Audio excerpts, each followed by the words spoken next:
નિર્વાણ પલ્સમાં આપ સર્વે દર્શક મિત્રોનું ખૂબ ખૂબ હાર્દિક સ્વાગત છે અને હું છું મિત્તલ પટેલ। નિર્માણ પલ્સમાં આપણે નીત નવી રસપ્રદ વાતો કરતા હોઈએ છીએ। કોઈ આર્ટિસ્ટની મુલાકાત લેતા હોય છે, કોઈ નેચર પ્રત્યે જેમનો લગાવ હોય તેની વાતો કરતા હોય છે। આજે નિર્માણ પલ્સમાં એવા યુવા વર્ગને આપણે મળવાનું છે કે જેમને ઘણા સમયથી સેવાકીય પ્રવૃત્તિ સાથે જોડાયેલા છે। યુવા મિત્રો ભેગા થયા અને સાથે સાથે આ કોરોનાની મહામારી પણ આવી અને તેમાં પણ તેમને પોતાના જીવના જોખમે લોકોને મદદ કરી છે। એવા અલ્પસાધ્ય વ્યક્તિઓને મદદ કરવું એ આપણો ધર્મ છે। આપણે ક્યાંક માનવતાના ધર્મને ચૂકી રહ્યા છે, પરંતુ ઘણા એવા વર્ગો છે કે જેમને માનવતાને દીપાવી છે। તો ચાલો એવા વર્ગની મુલાકાત લઈએ અને યુવા વર્ગ છે તેમની પાસેથી જાણીએ કે સમાજને કેવી રીતે દીપાવી શકાય છે। આપનું ખૂબ ખૂબ હાર્દિક સ્વાગત છે નિર્માણ પલ્સમાં। સર, આપનું નામ શું છે? मेरा नाम हसन सैयद है और पिछले 7 सालों से हम लोग सेवा किए काम से जुड़े हुए हैं और हम 25 लोगों का हमारा एक ग्रुप है जो हर महीने एक दिन इकट्ठा होते हैं हम लोग और जिससे जो बन पड़ता है वैसी मदद निकालते हैं। और एक ग्रुप में फ़ंड इकट्ठा करने के बाद हम लोग कभी खाना बांटने निकल जाते हैं, हम लोग कभी बच्चों को चप्पल बांटने निकल जाते हैं। ऐसे कई ऐसे काम किए हैं। हालांकि ये हमारी शुरुआत है, एक ही साल हुआ है हमारा एनजीओ बने हुए, लेकिन हौसला जो है वो ऐसे कई कामों को देखने के बाद हमें मिला है। हम भी देखते हैं लोगों को कि कौन कैसे मदद करता है, उससे हम लोग इंस्पायर हुए हैं और हमारा मोटो यही है कि अच्छाई के लिए लोग आगे आएँ, अच्छाई करने के लिए लोग आगे आएँ, क्योंकि मेरा ऐसा मानना है कि समाज में बदलाव एकदम से नहीं आएगा, लेकिन निरंतर हमारे प्रयास अगर जारी रहे तो एक दिन ज़रूर आएगा। तो उसी बदलाव को लाने के लिए छोटी छोटी कोशिशें हम लोग करते रहते हैं। जैसे कि हमने कोरोना काल के अंदर भी जब हमने देखा कि लोगों को सैनिटाइजेशन की ज़रूरत है, तो हम सारे लोगों ने मिलके एक सैनिटाइज मशीन 2-4 सैनिटाइज मशीन हमने बसाई। हम पुलिस स्टेशन के अंदर जा रहे हैं, सैनिटाइज़ कर रहे हैं। हम सोसाइटी टू सोसाइटी जा रहे हैं, सैनिटाइज़ कर रहे हैं, ताकि लोगों के दिलो दिमाग से वो जो डर है कोरोना का वो निकल सके।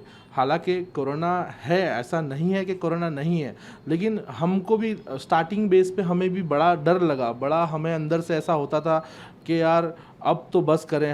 हम रोज़ 200 इंसानों को हम लोग खाना बांटने के लिए, खाना खिलाने के लिए हम लोग खुद जाते थे फील्ड पर। तो हमें तब ऐसा एहसास होता था कि यार अब बहुत हुआ, अब इसमें और कंटिन्यू करने जैसा नहीं है।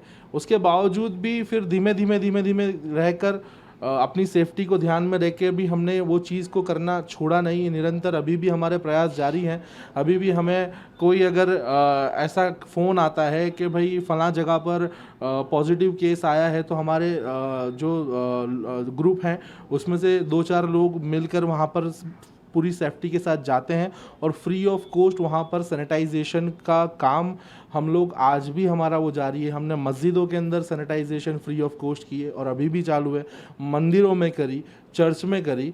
मतलब कि कोरोना जो है सर, कोई बीमारी कोई धर्म तो देख के आता नहीं है। तो यही चीज़ हमने लोगों के अंदर लोगों को हमने अवेयर करा, लोगों को हमने ये चीज़ का एहसास दिलाया कि आज आपके पड़ोसी को आपकी ज़रूरत है, आपके रिश्तेदार को आपकी ज़रूरत है, आपके समाज को आपकी ज़रूरत है। ये वही तबक्का है जो परेशान था। ये जो दिहाड़ी पर काम करने वाले लोग थे, वो उन्होंने बहुत कष्ट इसमें उठाया है। तो हमने जितना हो सका, हमारा जो एनजीओ है या जो हमारी संस्था है वो अभी स्टार्टअप है हमारा, तो हम किसी से फ़ंड वगैरह नहीं लेते, लेकिन हम जो हमारे पर्टिकुलर, जैसे कि कोई मेरा एक फ्रेंड है वो मेडिकल में उसका बिज़नेस है, मेडिकल का, मेरा कंसल्टेंसी का बिज़नेस है। तो हम लोग हमारे बिज़नेस में से, जैसे कि हम at the end of the day 100 रुपये भी अगर हम लोग एग्जांपल के तौर पे अगर कमा रहे हैं, तो उसमें से हम 25 to 30% सेव करते हैं, ताकि हम एक महीने में एक एक्टिविटी तो एटलीस्ट ऐसी करें जिसमें समाज में एक अच्छा मैसेज जाए, जिसमें समाज में एक लोग भी, हम क्योंकि हम भी ये चीज़ किसी का देखकर सीखे हैं। जी, बहुत अच्छा काम करते हो, आपने बताया कि आपने भी किसी का अच्छा काम देखकर आपने शुरुआत की। तो आपको कब ऐसा लगा कि आपको लोगों के साथ जुड़ना है, हेल्प करनी है, अपने पास जो भी है उसको थोड़ा सेव करना है और लोगों की भलाई करनी है? मैं इंसिडेंस आपको बता दूं कि एक दिन मैं मेरे परिवार के साथ हम लोग पिकनिक पर निकले थे।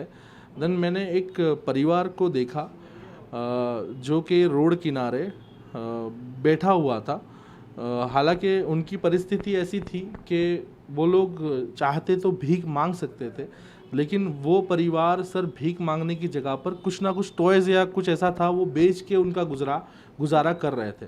तो उनको देख के ऐसा लगा कि इन लोगों की मदद या ऐसे लोगों की मदद या इस तरीके से काम, क्योंकि सर हम मेरा ये मानना है कि ऊपर वाला आपकी नीयत देखता है। अगर आपने किसी की भलाई का बीड़ा उठाया, चाहे फिर आपके पास किसी का सपोर्ट हो या ना हो, लेकिन आपके अंदर अगर ये इच्छा है कि आपको किसी की मदद करनी चाहिए, तो फिर लास्ट में आपकी जेब से अगर वो आप 5 रुपए का पार्ले का बिस्किट भी उसे वो डोनेट करते हैं ना सर, तो वो दिल वाली खुशी जो होती है वो अलग ही होती है। तो ऐसे छोटे छोटे प्रयासों से, जैसे कि हम लोग दिवाली में सर निकल जाते हैं, हम लोग दिवाली में निकल जाते हैं और मिठाइयाँ पटाखे लेकर हम लोग गरीब बस्ती में पहुंचते हैं। होली में हम निकल जाते हैं और ढेर सारी पिचकारियाँ लेके हम बस्तियों में पहुंचते हैं। हमारे ग्रुप का मोटो यही है, एजुकेशन पे, छोटे बच्चों पर और इन लोगों पर हम लोग ज़्यादा ध्यान देते हैं, क्योंकि वो हैं कल का फ्यूचर। वो हैं समाज के अंदर बदलाव लाने वाले नन्हे फूल, जिनको हमें बचाने की, जिनका बचपन स्पॉइल होने से रोकने की हमको बहुत कोशिशें करनी है और करते रहेंगे। अगला जो हमारा विषय है वो हम लोग एक free of cost tuition classes और एक लाइब्रेरी गरीब बच्चों के लिए ये हम लोगों ने स्टार्ट करने का सोचा है। उसके लिए फ़ंड फाड़ा भी हम लोग जैसे जैसे धीमे धीमे इकट्ठा कर रहे हैं। तो यही मैसेज मैं लास्ट में देना चाहता हूँ कि समाज में बदलाव एकदम से नहीं आएगा, लेकिन अगर हम ठान ले तो बदलाव ज़रूर आएगा। समाज में बदलाव ऐसे नहीं आएगा, अगर हम ठान ले, सब साथ में मिलकर કામ કરે તો બદલાવ આएगा જરૂર. ગ્રુપનું એક સરસ કામ પણ છે કે તેમણે એક વોલ બનાવી છે, તેને નેકી કી દિવાલ તરીકે ઓળખે છે. જે પણ વ્યક્તિઓને બિનજરૂરી વસ્તુ હોય એ નેકી કી દિવાલ પાસે આવીને મૂકી જાય છે અને જે પણ વ્યક્તિઓને જરૂરી વસ્તુ લાગતી હોય તો ત્યાંથી લઈ જાય છે. એક આપલેનો આ કોન્સેપ્ટ ખૂબ સુંદર મજાનો છે કે જે પણ વ્યક્તિઓ અલ્પસાધ્યો છે તે લઈ જાય છે, જે વ્યક્તિઓની પાસે વધારાનું છે એ મૂકી જતો હોય છે. આમ તો આપણે આપતા ખૂબ ઓછા હોય છે, પણ મૂકી અને કોઈને લઈ જવું એ ખૂબ સારો કોન્સેપ્ટ છે. તો સૈયદભાઈને જ આપણે પૂછીએ, આ નેકી કી દિવાલનો કોન્સેપ્ટ તમારા મનમાં કેવી રીતે આવ્યો? કોઈ એવો સારો પ્રસંગ બન્યો હતો? ये नेकी की दीवार का हमारे दिलो दिमाग में आइडिया इसके लिए आया, हमने कहीं पर ऐसा देखा। मैं गया था राजकोट, तो वहाँ पर मैंने इस तरीके का प्रयास देखा। मैंने बोला ये चीज़ क्यों ना हमारे यहाँ पर हम इसको शुरू करें। तो किसी का वेस्ट है, किसी के लिए वेस्ट है और किसी के लिए बेस्ट है। किसी के कोई काम आने वाली चीज़ नहीं है, लेकिन अगर यही चीज़ ज़रूरतमंद को दी जाए तो उसके बरसों बरस उसमें निकल जाते हैं। तो लोग हमें उनकी मर्ज़ी से पस्ती, पेपर, अनाज, पुराने खिलौने, कपड़े, जूते, चप्पल वगैरह देकर किसी मासूम के चेहरे पर मुस्कान लाने के लिए छोटा सा प्रयास लोग भी करते हैं। तो ये देखकर बहुत खुशी होती है कि हमारे काम को लोग सराह रहे हैं, हमारे काम को लोग हमारे काम में अपना हाथ हमारे हाथ में उनका हाथ दे रहे हैं और हमें और मजबूत कर रहे हैं कि आप हिम्मत मत हारिए। हम आपको यूँ नहीं कह रहे हैं कि आप सिर्फ कोशिश तो कर सकते हैं ना, हम कहने करके आप बिल्कुल 100% स्टार्ट ही करो, लेकिन आप एक कोशिश तो करके देखो। ये हमारा एक छोटा सा प्रयास है। इसी तरीके की नेकी की दीवार हमने लोगों से कहा है आपके चैनल के माध्यम से कि हम आप बताइए कहीं अगर आपके पास कोई पर्टिकुलर प्लेस है, तो ये प्रयास हमारी संस्था के द्वारा आपकी जगह पर भी हम करना चाहते हैं, ताकि और लोग इसका लाभ उठा सकें। ठीक है, कोई का वेस्ट है तो किसी का बेस्ट है, किसी चेहरे की मुस्कान अगर आ रही है, कोई पुराने किसी के खिलौने हैं तो किसी गरीब ने वो पुराने खिलौने के लिए से वो पुराने खिलौने से भी कोई गरीब वंचित है, तो बस एक छोटा सा प्रयास है हमारा, ताकि एक ऐसे तबक्के के चेहरे पे हम मुस्कान ला सकें कि जिसके पास तन पे कपड़ा नहीं, और जिसके पास तन पे कपड़ा नहीं लेकिन ज़रूरत उसकी लोग फुलफ़िल करें। जैसे कि मेरे पास मेरी पूरी तिजोरी भरी हुई है कपड़ों से, लेकिन ऐसे कई कपड़े हैं जो मैं पहनता नहीं, तो क्यों ना वो चीज़ का इस्तेमाल ऐसे लोग करें जिनको सही मायने में जिसको उसकी ज़रूरत है। तो बहुत बहुत धन्यवाद करता हूँ ऐसे लोगों का, बहुत बहुत शुक्रिया अदा करता हूँ, दिल की गहराइयों से शुक्रिया अदा करता हूँ ऐसे लोगों का जो ये मेरे प्रयास में मुझे साथ देते हैं, सहकार देते हैं। और मैं तमाम मेरे मेंबर्स का भी बहुत बहुत धन्यवाद करता हूँ, शुक्रिया करता हूँ, दिल से शुक्रिया अदा करता हूँ कि जो हमेशा मेरे बुलाने पर दौड़े चले आते हैं। ऐसे कई और हम जब प्रयास करने जाते हैं फील्ड पर, अच्छे जो प्रयास हैं जो लोगों को एक वक्त का खाना हम करवा पाएँ, या किसी लोगों को कानूनी प्रश्नों के अंदर हम हेल्प कर सकें, ऐसे कई ऐसे लोग उम्मीद लेकर आते हैं हमारे पास। हम 100% तो नहीं दे पाते, लेकिन हम कोशिश हमेशा करते हैं। और मेरा सभी लोगों से ये निवेदन है पर्सनली, ऐसे यंगस्टर से, कि जो खुद की कमाई का एक 10% भी हिस्सा बचाकर at the end of the month वो अच्छे काम में वो पर्टिकुलर पैसे को लगाएं, ताकि ऐसे कई ज़रूरतमंद हैं जिनकी मदद आप कर सकते हैं। तो ऊपर वाला, फिर से एक बार रिपीट करता हूँ, ऊपर वाला सिर्फ़ और सिर्फ आपकी नीयत देखता है। तो हमारी नीयत सभी धर्मों को और सभी लोगों को साथ में लेकर चलने की, और सबको हमारी तरफ से फ़ायदा पहुँचे, ये होनी चाहिए। तो उसी के तहत हम लोगों को हम सभी जितने भी लोग हैं सबका धन्यवाद मैं मानता हूँ। और ये चीज़ के अंदर हमेशा साथ सहकार देने के लिए उन लोगों ने कभी मुझे मना नहीं किया। आधी रात को भी मैंने लोगों को पुकारा है तो लोग आज आ गए हैं, क्योंकि हमने जो काम किए हैं उसको लोगों ने देखा भी है और सराहा भी है। और आगे भी ऊपर वाला हमें ऐसी ही हिम्मत दे, ताकि हम ऐसे कई और हमारे प्रयास हैं, जैसे कि ट्यूशन क्लासेस से लेके लाइब्रेरी से लेके कई और ऐसे प्रयास हैं हमारे जो हम करना चाहते हैं, लेकिन आपके साथ और सहकार के बिना वो कभी पॉसिबल नहीं हो सकता। क्योंकि एक लकड़ी को कोई भी तोड़ सकता है, लेकिन हम अगर एकजुट हो जाएंगे, हमको एक प्लेटफॉर्म पे आने की ज़रूरत है, ताकि हम ऐसे प्रयास कर सकें जिसमें निचले तबक्के का भला हो, जिसमें जो लोअर पब्लिक है वो उनको हम और मजबूत करें। धन्यवाद। मेरा नाम अज़हर कुरैशी है और मैं इस ग्रुप से लास्ट 6 साल से जुड़ा हुआ हूँ। और मुझे जहाँ तक याद है कि लास्ट ईयर दिसंबर में हमने बहुत अच्छी एक्टिविटी करी थी। उस वक्त जो है बहुत ठंड थी लास्ट ईयर, और जितने भी फुटपाथ पे लोग सो रहे थे हमने उसको जाके एक एक कंबल उड़ाए थे। और ये हमारी काफ़ी बेस्ट एक्टिविटी थी। और लॉकडाउन, विद इन लॉकडाउन जब लोग परेशान थे अनाज के लिए, खाने के लिए, तो हमारे ग्रुप ने ऐसा किया था कि एक अपने इर्द गिर्द से एक क्या कहते हैं उसको, फ़ंड जमा करके, और हमने राशन लिया। और राशन लेके जो है जितने लोग परेशान थे हम लोगों ने उनको घर घर तक जाके राशन पहुंचाया। हालांकि वो पहुंचाने में हमें बहुत प्रॉब्लम आई, बाहर पुलिस वाले निकलने नहीं देते थे, ठीक है, और लोगों को रोज़मर्रा की ज़रूरत में बहुत तकलीफ़ आ रही थी। मगर ये सब जो है हमारे जो ग्रुप है उसने उस चीज़ को पूरा किया, और ये चीज़ से हमें फ़ख्र है कि हमने ये काम लॉकडाउन, विद इन लॉकडाउन तो ये चीज़ की है हमने। ये चीज़ का तो मुझे फ़ख्र है।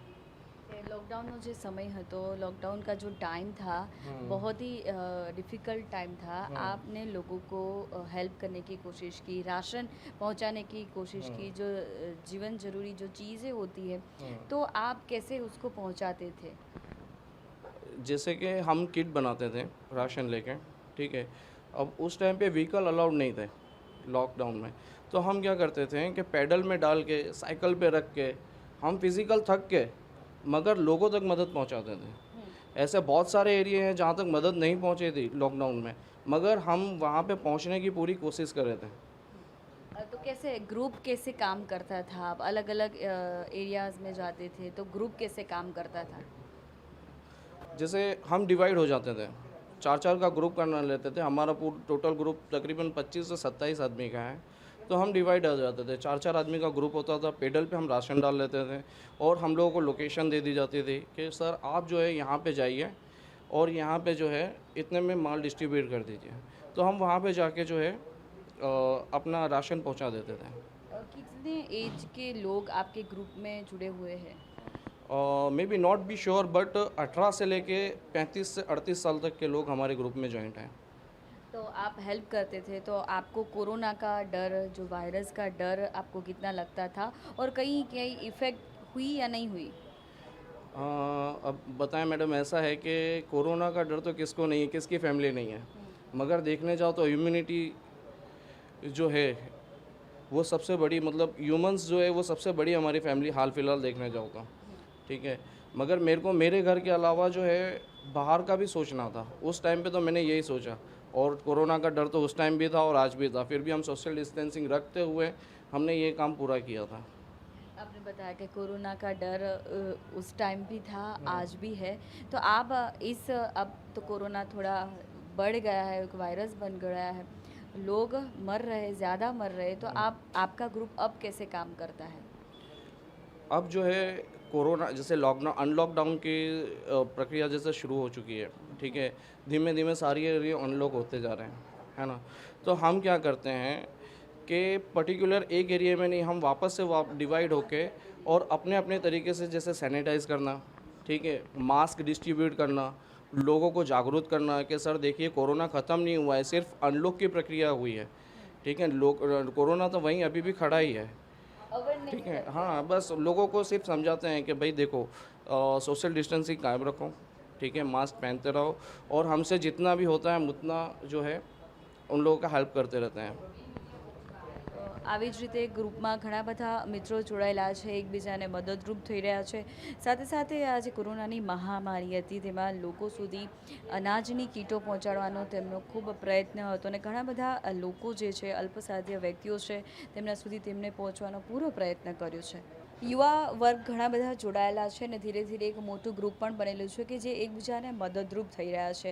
અલ્પસાધ્ય વ્યક્તિઓને ક્યાંક ને ક્યાંક એક સારી જિંદગી મળી રહે તેના માટે ઘણા પ્રયત્નો પણ કરી રહ્યા છે. આપનું નામ શું છે? શેખ મોહમ્મદ અફઝલ મારું નામ છે. અમે લોકો ગરીબોને સહાયતા આપવા માંગીએ છીએ. અમે લોકો પહેલાં ગરીબોને સહાયતા આપવા માટે ઘણી બધી કાર્ય કરી ચૂક્યા છે. બાકી દરેક વ્યક્તિને અમે લોકો આ સહાયતા પહોંચાવી નથી શકતા હતા, એટલે અમારા કે હસન સૈયદ એકતા ટ્રસ્ટમાંથી એમણે એક સંસ્થા ઊભી કરી છે. એમના દ્વારા અમે લોકો ગરીબોને સહાયતા પહોંચાવી શકીએ છીએ. અમે એક નેકીની દિવાલ બનાવી છે. નેકીની દિવાલની અંદર અમે લોકો ગરીબોને અહીંયા જે એને કપડાની જરૂર હોય કે કોઈને બૂટ ચપ્પલની જરૂર હોય તો પણ અહીંયા એ વ્યવસ્થિત રીતે અમે વ્યવસ્થા કરી છે. તો ગરીબ વ્યક્તિ પાસે જેમના પાસે ચપ્પલ નથી, જેમના પાસે કપડાં નથી, એ લોકોને અમે કપડાં અને ચપ્પલ જેવી વસ્તુ આપીએ છીએ. તમે કહ્યું કે નેકીની દિવાલ પર અનેક લોકો વસ્તુઓ મૂકી જતા હોય છે, તો એ દિવાલ જે છે તે કેવી રીતે બનાવવામાં આવી છે? એ દિવાલ અમારે 2018થી બનાવવામાં આવી છે. 2018થી લઈને અત્યાર સુધી અમે લોકો ઘણા બધા કાર્ય કર્યા છે, અને અહીંયા બહુ બધા લોકો આવે છે અને આપણા પોતાના જે જૂના કપડાં હોય એ પણ આપી જાય છે. જેમને એની જરૂર હોય એ જરૂરમંદ લોકો જે હોય છે એ લઈ જાય છે અને યુઝ કરે છે. એનાથી અમને ખાસો બધો એમ અંદરથી સુખ ભોગવી રહ્યા છે અમે. ખુશી થાય છે અમને એક પ્રકારની. અને બીજી કે આપણે દિવાળી જેવા કાર્ય હોય ત્યારે દિવાળી બધા લોકો નથી બનાવી શકતા, અમુક ગરીબ માણસો એવા હોય છે, એટલે એમના માટે અમે લોકોએ ફટાકડા, કપડાં, એ બધી વસ્તુઓ નવી પોતાના આપીને ગરીબો સુધી સહાયતા પહોંચાડીએ છીએ. એમના ઉત્સવ બનાવીએ છીએ અને એ લોકોને અમે અમારી સાથે જોડાય, આગળ જઈને પડે ઘણ, અને એમ લોકોને અમે લોકો નોટો ચોપડીઓ પણ આપીએ છીએ જેનાથી એ લોકો સારું ભણતર પામી શકે અને આગળ વધી શકે, અને એનાથી અમારી સાથે જોડાય અને અમારી સંસ્થામાં પણ કામ કરી શકે, અને એમના જેવા જેટલા ગરીબમાંથી આગળ વધ્યા છે કે જે બેરોજગારમાંથી રોજગાર થયા છે એમને એ લોકો આગળ વધી શકે અને ભણી શકે અને બીજાને પણ સહાયતા પૂરી પાડી શકે. યુવા વર્ગના મિત્રો જે કામ કરી રહ્યા છે તેમાં બહેનો પણ જોડાયેલી છે, તેમની પાસેથી પણ આપણે જાણીએ કે કયા પ્રકારની મદદ તેઓ કરે છે. આપનું નામ શું છે? મારું નામ જાગૃતિ ગજ્જર છે. હું 1 વર્ષથી આ સંસ્થામાં જોડાયેલી છું અને આ કોરોનાની જે મારામારી હતી તેની અંદર અમને લોકોની હેલ્પ કરીને મદદરૂપ થઈને બહુ સારું લાગી રહ્યું છે. અને અમે લોકો જે આ ચલાવી રહ્યા છે સેવા સંગઠન, એની અંદર દરેક મહિલાઓ આવી રહી છે તેની અમે લોકો મદદ કરી રહ્યા છીએ. વિધવા બહેનો હોય તેની સહાય કરીએ છીએ, નાના બાળકો હોય તેની સહાય કરીએ છીએ. એ લોકોને રમકડા છે કે સ્કૂલની ફીઓ છે કે કોઈ બી વસ્તુમાં અમે મદદરૂપ બની શકીએ છીએ એમને, અને આ બધી વસ્તુ કરીને અમને બહુ સારું લાગે છે. તમે કહ્યું કે બહેનો છે, બાળકો છે, કે જ્યારે તમે મદદ કરવા પહોંચતા હોવ છો તો કેવા પ્રકારની તેમની પરિસ્થિતિ હોય છે? એમની પરિસ્થિતિ જોવા જઈએ તો અમુક ઘર અમે એવા બી જોયા કે સાંજ પડે એ લોકોને જમવાનું પણ નથી મળતું. તો અમને જેવી રીતે અહીંયા આગળ મળે છે ટ્રસ્ટની અંદર, એવી રીતે અમે પણ એ લોકોને જઈને દાન કરીએ છીએ, જમવાનું આપીએ છીએ, બાળકોને ખુશ રાખવાની કોશિશ કરીએ છીએ. છોકરાઓ જુએ તો બહુ ખુશ થઈ જાય છે. અને અમુકની પરિસ્થિતિ એવી હોય છે કે જે જમવાના લાયક પણ નથી હોતા સાંજ સુધીમાં, તો અમે લોકો ત્યાં આગળ જઈને આ વસ્તુમાં અમે લોકો એમને કહીએ છીએ કે ભાઈ તમે જેટલી અમારાથી હેલ્પ થશે એટલી કરશો. અને નંબર આપીને આવીએ છીએ અમારા સંસ્થાનો કે ભાઈ તમને કાંઈ પણ કામ હોય તો અમારી સંસ્થાને કહેજો, અમારાથી બનશે એવી રીતે અમે તમારી સેવા કરશું.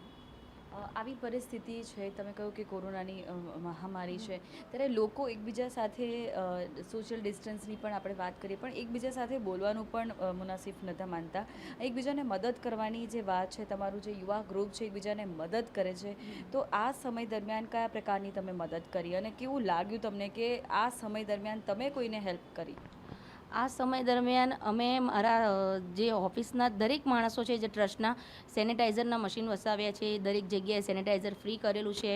અને બીજી વસ્તુ કે અમે લોકોને મદદ કરીને બહુ સારું લાગે છે. લોકો અમને અમુક ટાઈમે તો એવું બી કહેતા હતા કે દૂર રહેજો, આવું ના કરશો, પેલું ના કરશો, પણ છતાં બી અમે જઈને મદદ કરતા હતા. અમારું અમુક ટાઈમે અપમાન બી થયેલું છે એવું કે દૂર રહો, આમ કરો, તેવું કરો, કોરોનાના હિસાબે અહીંયા આગળ નહીં રહેશો, ડિસ્ટન્સ રાખો. છતાં બી આ બધું વસ્તુ અમે સાઈડમાં મૂકી, અમારો જીવ જોખમમાં મૂકીને બસ લોકોની હેલ્પ જ કરી છે. અને હજી પણ આગળ અમે લોકોની હેલ્પ કરતા આવશું. તો મિત્રો, આવી જ રીતે ઘણા બધા યુવા જોડાયેલા છે અને એકબીજાને મદદરૂપ થાય છે. કર ભલા તો હોગા ભલા. નિર્માણ પર્સમાં આજે આપણે એવા ગ્રુપની મુલાકાત લીધી કે જે લોકોને મદદરૂપ થાય છે. કયા કયા પ્રકારની તેઓ સેવા આપે છે તે આપણે જાણ્યું. અને ભાઈએ એક સુંદર મજાનો મેસેજ પણ આપ્યો, યુવા વર્ગને પણ જણાવ્યું કે તમે જે પણ કંઈ કમાઓ છો તેનો 10મો ભાગ તમે બીજાને મદદરૂપ કરવા રાખો.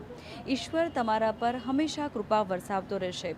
તમારી જો દાનત સારી હશે લોકોને મદદરૂપ થવાની, તો આપોઆપ ઘટના ચક્ર ફરતું રહેશે અને ઈશ્વર તમને એ ચક્રમાં ઘણું બધું આપતો રહેશે. આવી જ રીતે નિર્માણ પર્સમાં વિવિધ રસપ્રદ માહિતી હું તમારા સુધી લઈને આવીશ.